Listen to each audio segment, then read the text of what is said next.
I drink Red Bull about at least 4 to 5 times a week usually. And I kind of drink them and then just feel like jumping up and down. In the last 5 years alone, sales of energy drinks like Red Bull and 5 Hour Energy have more than doubled. More and more people are turning from a cup of coffee or two to a faster boost from energy drinks and the high dose of caffeine they contain.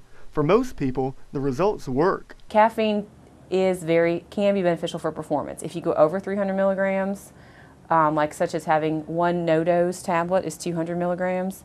If you had that plus an energy drink, you could be putting yourself at risk for going over, which can cause irritability and actually can help you decrease your attention span because you're so nervous. High doses of caffeine can put some people with unknown heart problems at risk.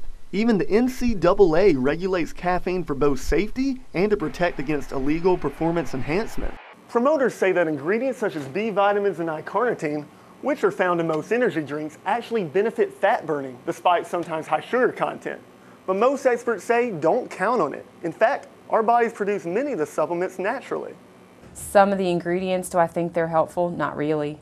Do I think they're harmful if you have one a day? No, not really.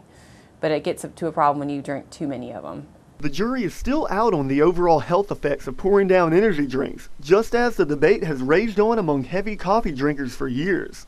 What we do know is too much over a period of time can cause everything from irritability to heart and nervous system problems. Experts say for most people, there are simpler ways to improve energy and pep. I would take a multivitamin, I would get enough sleep, I would drink enough water, and all those things are going to help your energy levels.